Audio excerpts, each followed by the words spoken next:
Hi, I'm Megan Lally and this is Steelpan Fundamentals. I will be covering the basics of playing pan.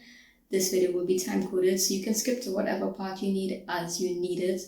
Before I begin, this video makes two assumptions. One, that you have a pan or access to a pan, and two, that you have mallets or pan sticks as we call it. If not, you can go to the FAQ section where hopefully I give you all the answers that you need. One, posture. You want to have a nice open stance, legs hip width apart, shoulders at ease. You want the pan at hip height, ideally tilted away from you. If you have longer arms, you want to accommodate that. As well, if you have shorter arms, you don't want to be like this. You don't want to be bending over. You want to have a nice, comfortable stance. You don't want to lock your knees either. You want to have a nice, bouncy stand because sometimes you're going to have to bend forward, but you don't want to be doing that from a position of locked muscles and joints. You want to be able to move freely. Two, grip. You want to hold your sticks ideally 1.5 to 2 inches away from the bottom of the stick. So you want to have your index finger and your thumb, and you want to gently wrap around the stick. You want to avoid the pinkies out, the scolding finger. Damn, someone's trying to take my sticks away from me. You want to have a nice, secure grip where you can still get a range of motion with it without one, it being too stiff, or two, falling out your hands completely. Three, playing. Now playing. So if you've never played a percussive instrument before, or if you've never played steel pan before, I really want you to pause before you do anything. While steel pan is an instrument made out of oil drums, it is metal, it is percussive, it cannot take roughhousing. You don't want to start with the wrong approach and then be left trying to find a tuner, depending on where in the world you are, because it might be too expensive or just impossible. If you're in Uzbekistan, I ain't watching the video, what's up? But also, listen, what I like to explain to people is that you want to extend your hand and then gently tip your wrist and touch the wood. The same way that you would explain petting a puppy to a young child, you wouldn't tell them go, bah, you wouldn't say that. You would say, you want to just gently touch. And I think that approach helps people because it's less punishing, because obviously you're not going to get the control and the strength and that muscle memory right away. But I think being gentle at first and then working up to accenting and all those things will be better in the long run. 4, rolling. I know people struggle with rolling. You think you're going to get a nice, beautiful song, and instead you're just getting paka, paka, paka, paka, paka, paka, paka. I get it. Personally, I like to practice on a non-reflective surface like a cushion or a pillow. And really what you're doing with this exercise before you even go to the pan is that you're building that awareness of what your hands are doing. Which hand is raising higher than the other? Which hand is applying more pressure? Are you creating an even sort of sound? And the reason I suggest a soft, non-reflective surface is because it's not going to bounce back to you. So you have to develop that control to play evenly there. And I suggest doing it at 5 minutes at a time because really it's just to build that awareness of what your hands are doing and how you're playing. And then when you come to the pan, you're going to be able to get a smoother sound. Sometimes you might see people holding the pan sticks with like a 3-finger grip, because they're using their inner fingers as like that trigger motion. If you've ever played drums or spoken to drummers or watch videos of percussion majors playing, you realize some of them do that.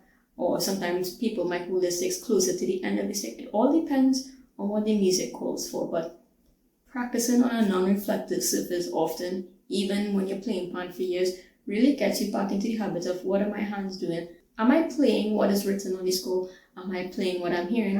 Because we can tend to accent things when there aren't any, and practicing on a non-reflective surface will really give you the control that you're looking for. Even if you never go on to do live performances, it will make your home playing so much better. 5, breathing.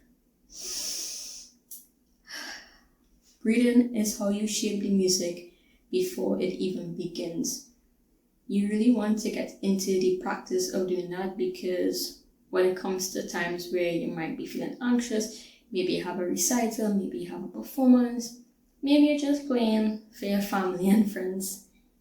Once you're in the practice of breathing, it's going to come back to you in that moment. You could breathe when you're setting up your pan, when you're setting up your stand, before you even take that note, before you even tell the DJ or your accompaniment, I'm ready, you want to take that deep breath.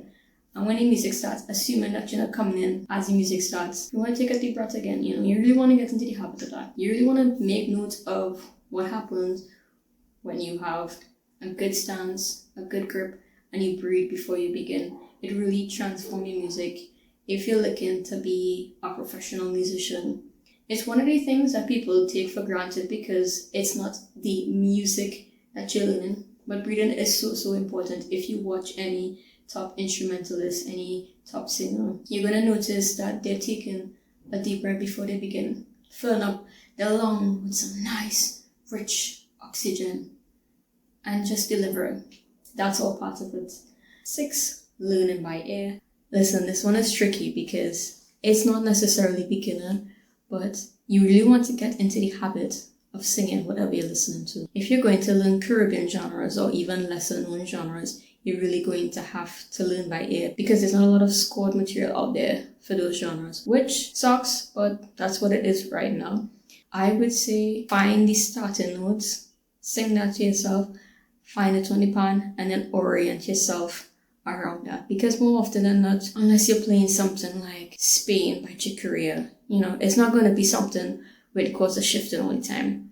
It's going to likely be 3 to 4 chords in the same key, maybe a few passing notes here, non-diatonic notes here and there, but learning by ear is really important. I plan to release a longer video on that at some point, but I do have a short out on that.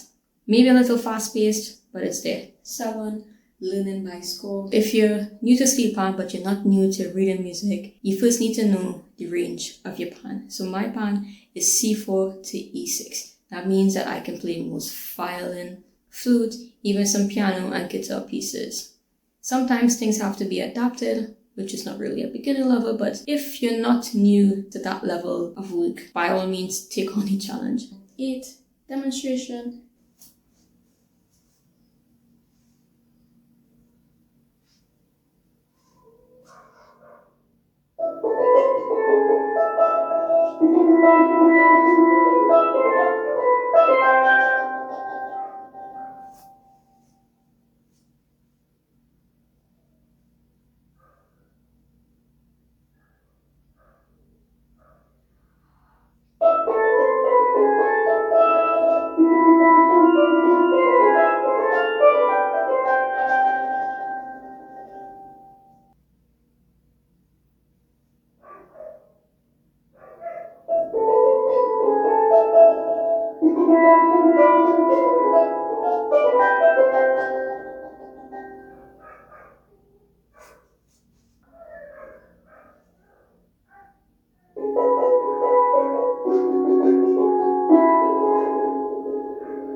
FAQ.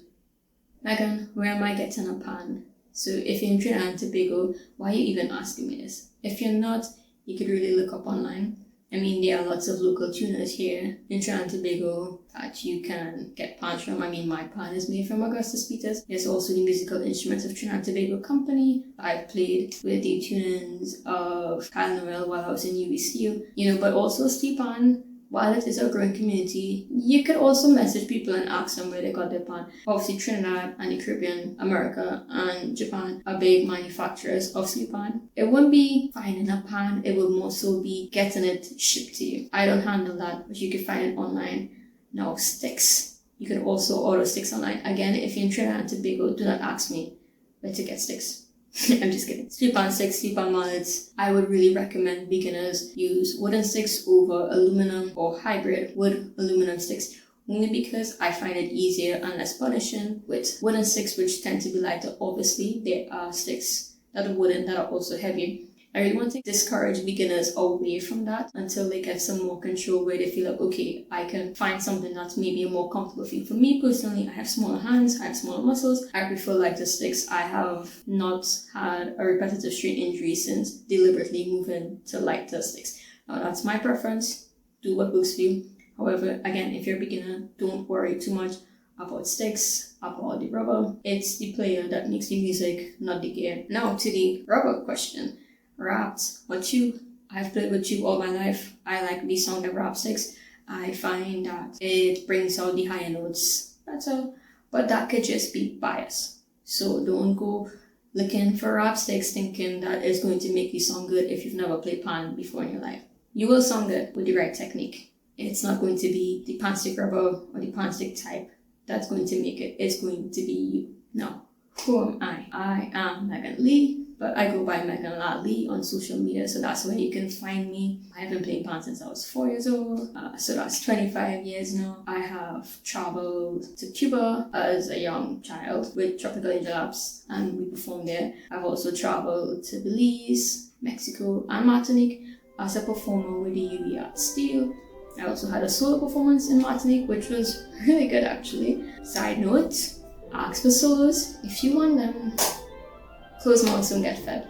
Otherwise, comment down below anything that you want to know, anything that you would like to tell me. Yeah, looking forward to hearing from you all. Like, share, subscribe.